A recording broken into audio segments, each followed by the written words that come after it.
जय हिंद। नमस्कार। दीपांजलि एकेडमी में आपका स्वागत है। आज हम ट्रिकी मैथ के अंतर्गत मैथ के कुछ महत्वपूर्ण प्रश्न बताएंगे जो आगामी परीक्षाओं की दृष्टि से बहुत महत्वपूर्ण है।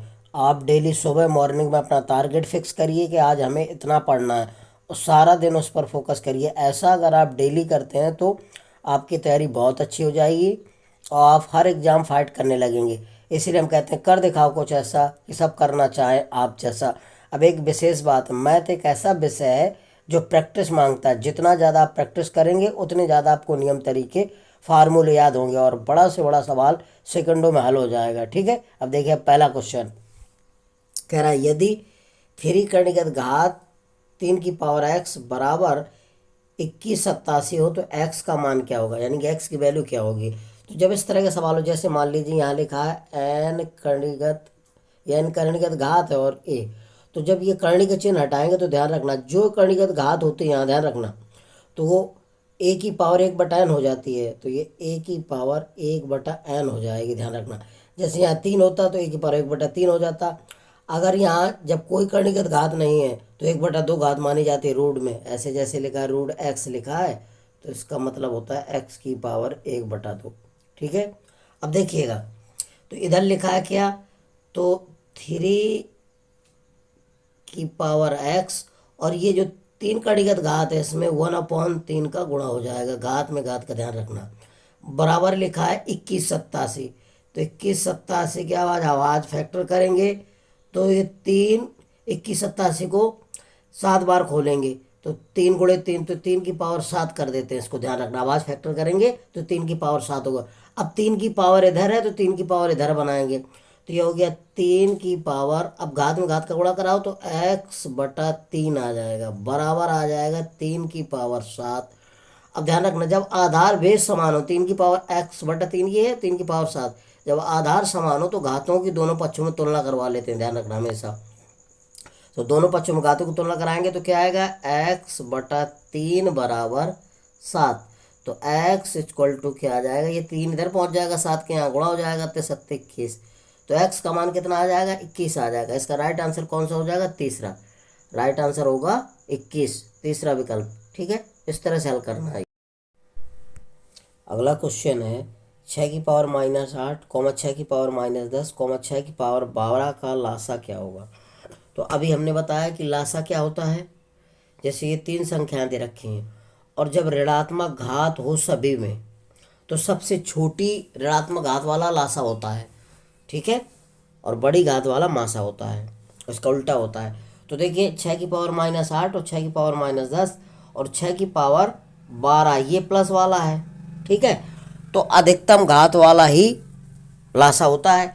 तो 2 ऋण की और 1 प्लस की है तो अधिकतम घात क्या हो जाएगी, 6 की पावर 12, क्योंकि बड़ी घात लेना है तो ऋण वाली घात तो कम होता है मान, तो ये आपका 6 की पावर 12 लासा हो जाएगा, क्योंकि अधिकतम घात वाला ही लासा होता है हमेशा। तो प्लस की घात है 6 की पावर 12 तो यही लासा हो जाएगा, माइनस वाला नहीं होगा। अगर सभी ऋणात्मक होती तो कम घात वाला हो जाता। तो इसका राइट आंसर हो जाएगा बी, 6 की पावर 12। ठीक है, देखिए अगला क्वेश्चन है कर्णी 8 प्लस कर्णीगत घात 4x बराबर 4 हो तो x के मान है, x का मान क्या होगा। तो इस तरह के सवालों में ध्यान रखना जब कर्णी लगी हो बराबर कोई संख्या लिखी हो तो कर्णी का चिन्ह हटाने के लिए हमेशा दोनों पक्षों का वर्ग किया जाता है।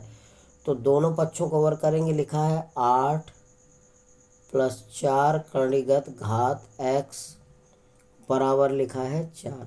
तो जब दोनों पक्षों का स्क्वायर करेंगे, दोनों बच्चों का स्क्वायर कर देते हैं तो ये कर्णी हट जाएगा तो क्या आएगा 8 + 4 कर्णीगत घात x बराबर 4 चौके कितना हुआ 16। इस 8 को संख्या की तरफ भेजा जाता है, हमेशा ध्यान रखना। अब ये प्लस का 8 उस तरफ जाएगा तो माइनस का हो जाएगा, पक्षांतर करते हैं तो 4 कर्णीगत घात x बराबर 16 माइनस का 8 हो जाएगा। तो ये 4 कर्णीगत घात x बराबर कितना आएगा आपका 8 आ जाएगा, सॉरी। अब ये फार्मूला बन गया तो ये कर्णीगत हटाना है तो इस x की पावर 1/4 बराबर 8 आ जाएगा।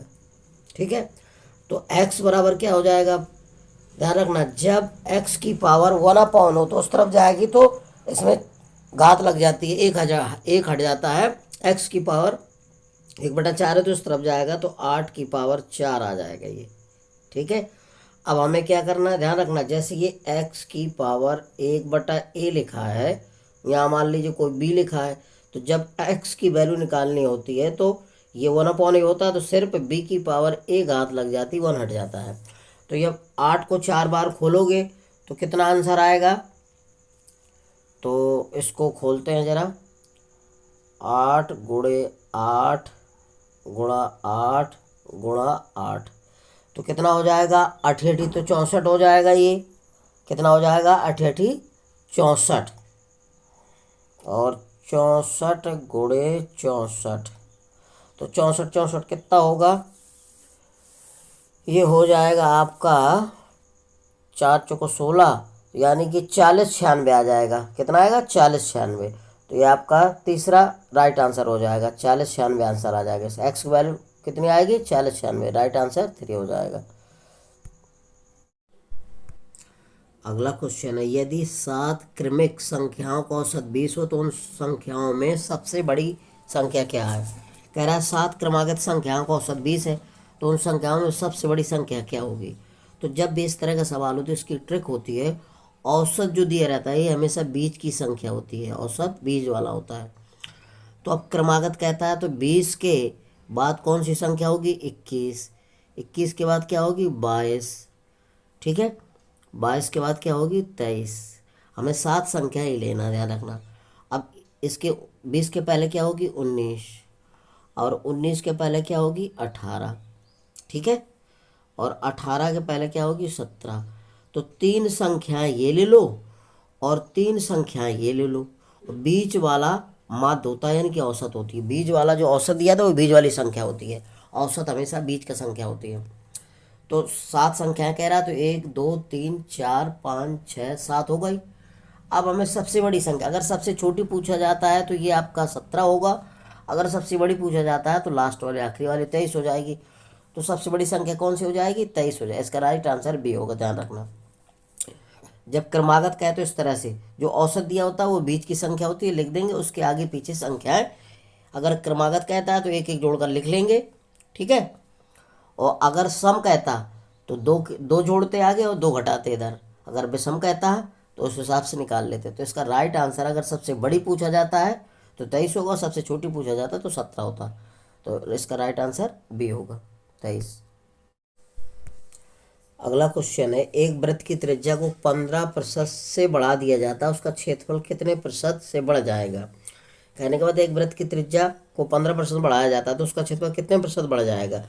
तो इस तरह के सवालों की एक शॉर्ट ट्रिक होती है वृत्त वाले की, ध्यान रखना। जब भी क्षेत्रफल से कितना प्रतिशत बढ़ जाएगा तो एरिया बराबर होता है, ध्यान रखना, 2a + a² / 100 होता है, ध्यान रखना। जहाँ ए क्या है, त्रिज्या है, ध्यान रखना। अगर कह देता है यहाँ कम हो जाता है या हास हो जाता है, ठीक है, या हानि होती है, तो यहाँ प्लस की जगह माइनस फार्मूला करेंगे। जब कहता है बढ़ जाता है या बढ़ा दिया जाता है या वृद्धि हो जाती है तो इधर प्लस का साइन लिखेंगे। अगर कमी हो जाती है या ह्रास होता है या हानि होती है तो यहाँ माइनस करेंगे, ध्यान रखना, त्रिज्या में प्लस की जगह, बस फार्मूला ही रहेगा। तो देखिए ए का मान कितना दिया, 15% कह रहा, बढ़ा दिया जाता है तो 2 × 15, ये ध्यान रखना त्रिज्या है, प्लस 15 का वर्ग 2, 15 × 15 / 100। तो 15 दूनी कितना हो गया, 30, और 15 × 225 होता है, और बटा 100 है। 100 का भाग करोगे 2 अंक के बाद दशमलव लग जाएगा, तो ये कितना आ जाएगा, 30 + 2.25, तो ये आ जाएगा 32.25 आ जाएगा। कितना, 32.5। उसका क्षेत्रफल इतने प्रतिशत बढ़ जाएगी, इतनी वृद्धि हो जाएगी, ध्यान रखना, 32.25% की वृद्धि हो जाएगी। इसका राइट आंसर हो जाएगा कितना, 32.25%। इस तरह से लगाना, ये जबरदस्त शॉर्ट ट्रिक। अगला क्वेश्चन है, एक आयत की लंबाई को 20% से बढ़ा दिया जाता है तथा उसकी चौड़ाई को 15% कम कर दिया जाता है, तो उसके क्षेत्रफल में कितने परिवर्तन ज्ञात कीजिए। कहने का तो उसके क्षेत्रफल में कितने प्रतिशत का परिवर्तन हो गया। मान लीजिए ये आपकी आयत है कोई, ठीक है, ये लंबाई ए है और चौड़ाई बी है। तो जब भी लंबाई में वृद्धि और चौड़ाई में कमी कहे, या लंबाई और चौड़ाई दोनों में कमी कहे या वृद्धि कहे, तो इसकी एक ट्रिक होती है, ध्यान रखना। टी बराबर होता है ट्रिक ए प्लस बी और प्लस ए इंटू बी बटा 100। क्या ट्रिक होती है? ए प्लस बी प्लस ए इंटू बी बटा 100। ध्यान रखना, जहाँ ए लंबाई में वृद्धि है, बी चौड़ाई है। ए और बी क्या? लंबाई और चौड़ाई।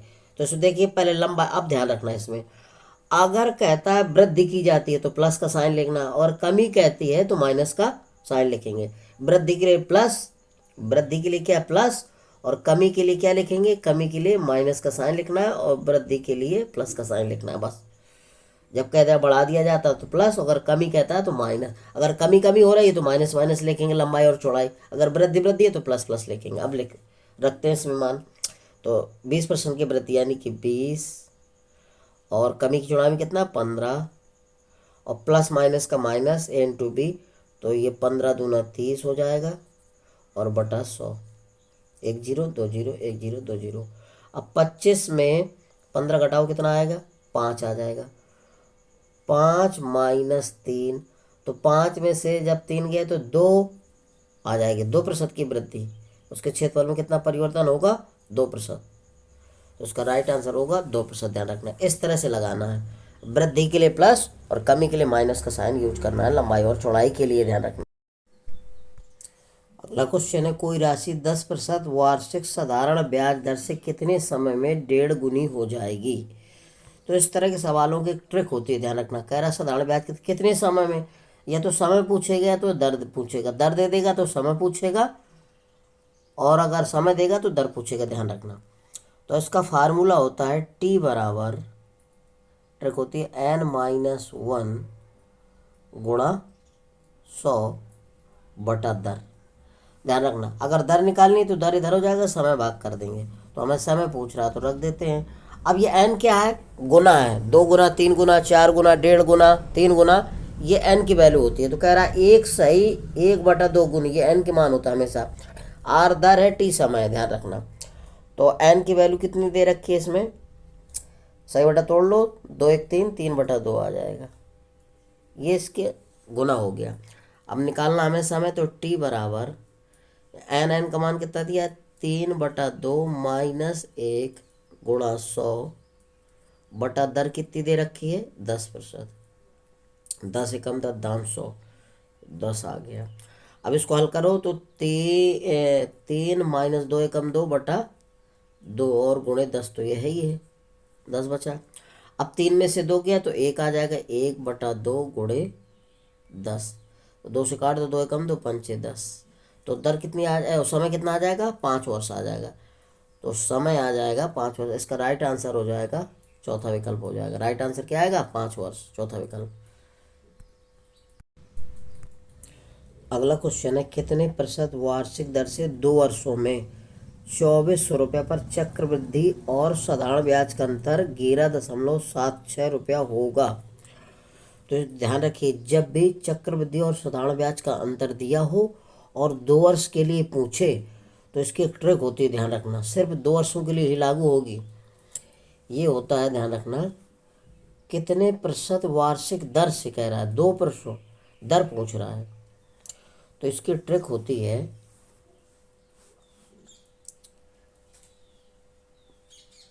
P बराबर D गुणा 100 का स्क्वायर बटे R स्क्वायर। ये होता है इसका फार्मूला।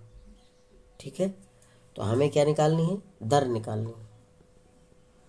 तो अब देखिए 2400 रुपया मूलधन है, अंतर दे रखा है, ये डी का मान है। ठीक है, चलिए रखते हैं। हमें चाहिए दर, आर की वैल्यू चाहिए। तो पी का मान कितना दिया? 2400 रख दो इधर। ध्यान रखना, पी मूलधन है, डी चक्रवृद्धि और साधारण ब्याज का अंतर है, और आर दर है। 2400 बराबर अंतर कितना दिया? डी का मान 11.76 गुणा 100 का स्क्वायर, तो 100 गुणा 100 कर दो 2 बार।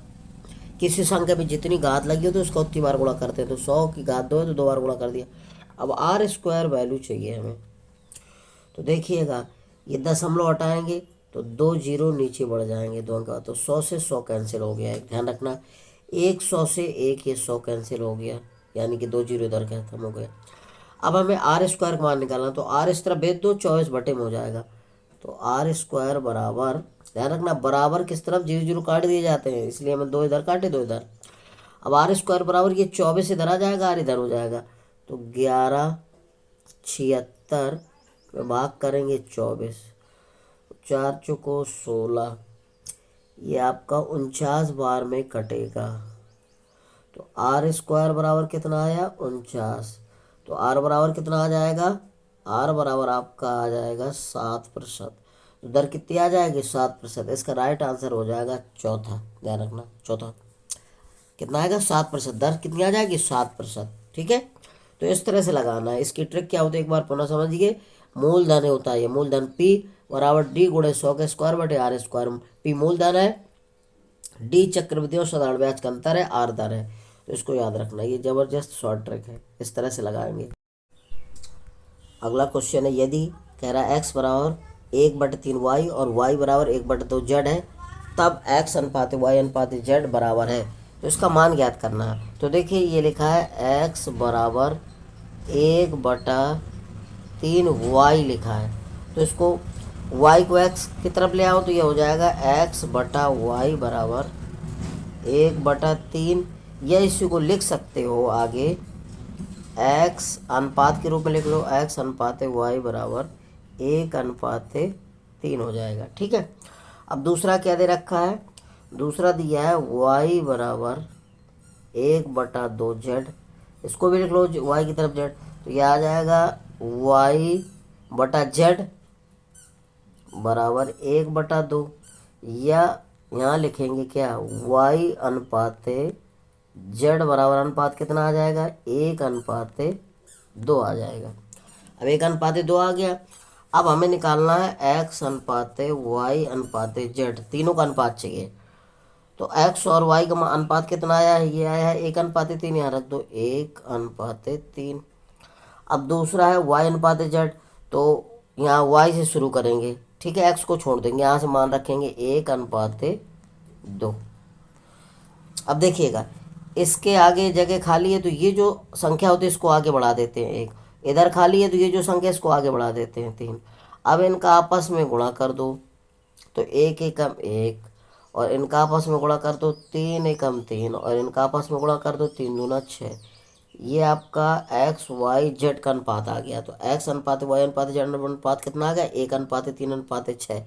तो इसका राइट आंसर कौन हो जाएगा, आपका तीसरा हो जाएगा, 1/3/6। राइट आंसर कौन होगा, तीसरा विकल्प हो जाएगा, ठीक है। इस तरह से हल करना है आपको।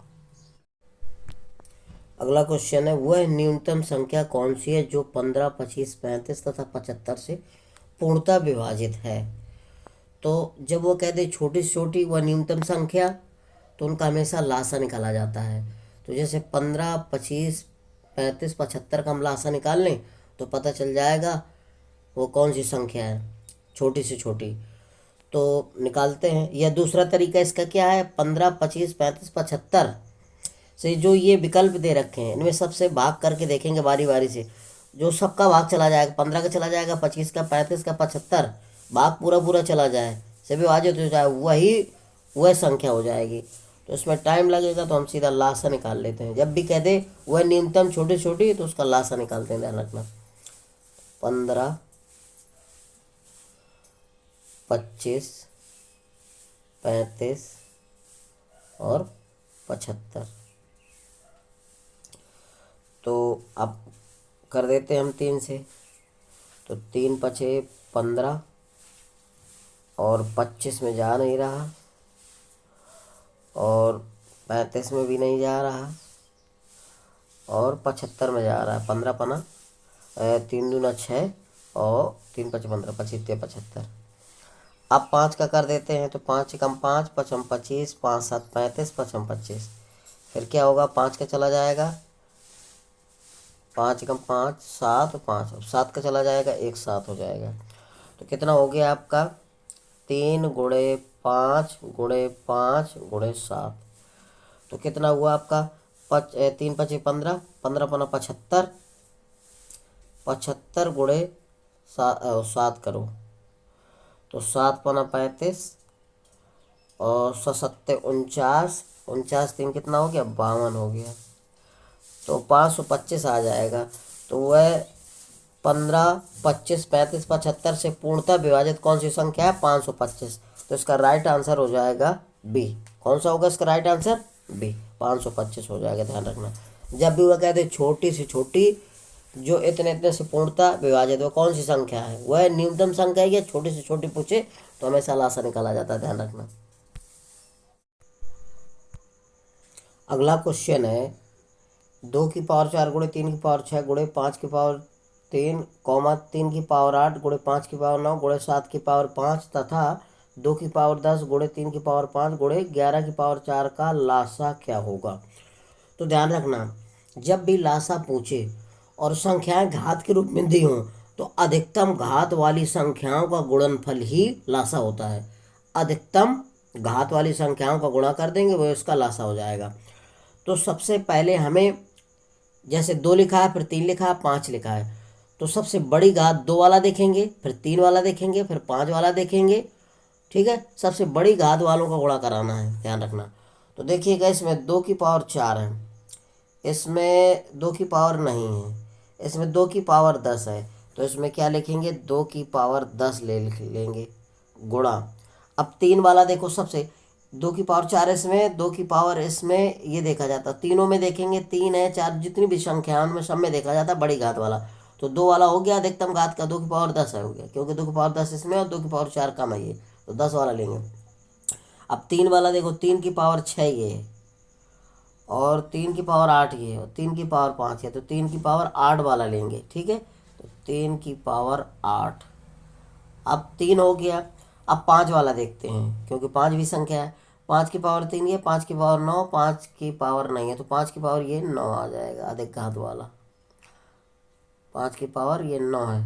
ठीक है, अब 2, 3, 5 हो गया। अब 7 देखते हैं। 7 इसमें कितना है, 7 की पावर 5 है और 7 इसमें कहीं नहीं है, तो ये लिख देंगे 7 की पावर, सभी संख्याओं को रखना अधिकतम घात वाला। 7 और कोई है नहीं, 7 की घात 5 है, तो इसी को लिख देंगे। अब आपका क्या बचा, 7 के बाद 11 बचता है, तो 7 11 और है कहीं नहीं, 11 की पावर 4 है, तो 11 की पावर 4 लिख दो, और तो कुछ है नहीं 11 कहीं, अधिकतम घात यही है, तो 11 की पावर 4 कर देंगे। तो देखिए अब ये कौन सा विकल्प मिल रहा है, 2 की पावर 10 है कहीं, 2 की पावर 10, 3 की पावर 8, 5 की पावर 9, 7 की पावर 5 और 11 की पावर 4। तो आपका तीसरा विकल्प हो जाएगा राइट। इसका आंसर कौन सा हो जाएगा, तीसरा। 2 की पावर 10 गुणे 3 की पावर 8 गुणे 5 की पावर 9 गुणे 7 की पावर 5 गुणे 11 की पावर 4। तो ये इसका एलसीएम लासा हो जाएगा, तीसरा हो जाएगा, ध्यान रखिएगा। ठीक है, अब दूसरा क्वेश्चन क्या है, 6 की पावर 3 गुणे 10 की पावर 4 फिर कॉमा 9 की पावर 4 गुणे 12 की पावर 3 तथा 18 की पावर 4 गुणा 24 की पावर 3 गुणे 25 की पावर 2 का मासा क्या होगा। तो देखिए पहले तो इनके आवाज फैक्टर करेंगे, जैसे 6 लिखा तो 2 गुणे 3 कर सकते हैं, 5 को 2 गुणे 5, तो 5 को सॉरी 10 को 2 गुणे 5 करेंगे और 9 को 3 गुणे 3 करेंगे, 12 को 2 गुणे 2 गुणे 3 करेंगे, 18 ऐसे आवाज फैक्टर करना है, फिर देखना है इसमें क्या मिलता है। ठीक है, तो चलिए करते हैं। 6 को क्या लिख सकते हैं, 2 गुणे 3, 3 दूना 6 होता है और 3 घात है, तो 2 में 3 घात हो जाएगी और 3 में, ध्यान रखना 3 की पावर 3 हो गया। अब गुणा इसमें लिखते हैं, 5 दूना 10, 5 की पावर 2 की 5 दूना 10 होता है ना, तो 2 की पावर 4 कर देंगे और 5 की पावर 4 कर देंगे। ठीक है, ये हो गया आपका, या एक संख्या यहाँ तक हो गई, इसके फैक्टर हो गए। फिर अब 9 वाला, ये वाला शुरू करेंगे दूसरा, तो 3 3 3 त्रिकाना होगा, 3 की पावर 4 हो जाएगा और 3 4 दूना 8 कर दो सीधा, क्यों, क्योंकि 9 को लिखेंगे 3 गुणे 3, 3 की पावर 2, 4 दूना 8 हो जाएगा, 3 की पावर 8 हो गया। अब 12 के बाद फैक्टर करेंगे तो 4 3 12 होता है, तो 2 की पावर आ जाएगा 6 और गुणे 3 की पावर आ जाएगा 3। ठीक है, अब इसके बाद गुणा, ये दूसरी संख्या हो गई। अब तीसरा क्या है, 18 है तो 18 का 3 त्रिका 9, 9 दूनी 18, तो 3 की पावर 2 होगा तो 3 4 दूना 8 हो जाएगा, और बचेगा आपका 3 गुणे 2 की पावर 4 हो जाएगा। अब गुणा 8 त्रिका 24 होता है, 2 दूनी 4, 4 दूनी, तो 8 त्रिका 24, तो 2 की पावर 3, तो 2 3 त्रिका 9 हो जाएगा, और गुणा 3 की पावर 3 हो जाएगा। ठीक, 3 की पावर क्या हो गया, 3 हो गया। अब 5 25, तो 5 की पावर 2 आएगा, तो 5 दूना 10, यानी कि गुणा 5 की पावर 2 दूना 4 हो जाएगा। 5 25 होता है ना, तो 2 दूना 4। अब आपको क्या करना है, एक संख्या आपकी यहाँ से यहाँ तक हो गई, एक इधर हो गई और ये इधर हो गई, ये आपके सारे फैक्टर हो गए। अब इसमें क्या करना है, मासा जब भी पूछे तो सबसे छोटी घात वाला मासा होता है, और उभयनिष्ठ होना चाहिए, कॉमन वाला जो सब में मिले वही मासा होता है। लासा पूछे तो अधिकतम घात वाला संख्या को गुणा कर दो, अगर मासा पूछे तो सबसे छोटी घात वाला का जो उभयनिष्ठ होता है गुणनखंड, वो आंसर हो जाएगा, ध्यान रखना। और उभयनिष्ठ होना चाहिए, तीनों मिलना चाहिए। तो एक संख्या यहाँ से यहाँ तक है, ये एक संख्या यहाँ से यहाँ तक और एक इधर इतनी है। तो अब तीनों में देखो, क्या पहले दो घात वाला देखेंगे, छोटी घात वाला 2 की पावर 3 ये है, और 2 की पावर 6 ये है, और 2 की पावर ये 9 है। तो 2 की पावर कौन सा हो जाएगा, 2 की पावर इसमें ये हो गया 4, और 4 3 7 ये हो गया। 2 की पावर ये है, और दो गुणा में घातें जुड़ती है, तो ये 2 की पावर आप लिख सकते हैं इसको, 2 की पावर 4 3 7 गुणा 3 की पावर 3 और गुणा 5 की पावर 4। तो अब 2 की पावर 7 इसमें, 2 की पावर 6 इसमें, 2 की पावर 9 है, तो 2 की पावर हम 6 लेंगे, कम घात वाला, ये ओबेनस तीनों में मिल रहा है ये। अब 3 में आ जाते हैं, 3 की पावर 3 ये है, और 3 की पावर ये 8 है, और 3 की पावर यहाँ 3 है, तो 3 की पावर क्या होगा, 3 वाला, कम घात वाला लिखेंगे, 3 की पावर 3 लिखेंगे, ध्यान रखना। अब इसमें ये तो हो गया। अब 5 की पावर 4 है, लेकिन इसमें 5 नहीं है, इस वाले में 5 नहीं है, इसमें 5, तो मिलना चाहिए तीनों में, तो अब इनमें से कुछ नहीं मिल रहा, ठीक है। ओवेनिस्ट होना चाहिए जितनी संख्या, एक संख्या यहाँ से यहाँ तक, एक इधर है एक इधर है, तो इसमें 5, इसमें 5, लेकिन इसमें नहीं है, तो इसलिए 2 की पावर 6 गुणा 3 की पावर 3, ये आंसर हो जाएगा। तो 2 की पावर 6 और 3 की पावर 3, ये इसका चौथा विकल्प राइट हो जाएगा। कौन सा, 2 की पावर 6 और 3 की पावर 3, चौथा राइट आंसर हो जाएगा इसका। इस तरह से हल करेंगे, ध्यान रखना। अगर मासा पूछे तो न्यूनतम घात वाली संख्याएं ओवेनिस्ट लिया जाता है, ध्यान रखना। सबसे छोटी घात वाला और ओवेनिस्ट, जितनी संख्याएं सब में मिलना चाहिए वो संख्या, ठीक है।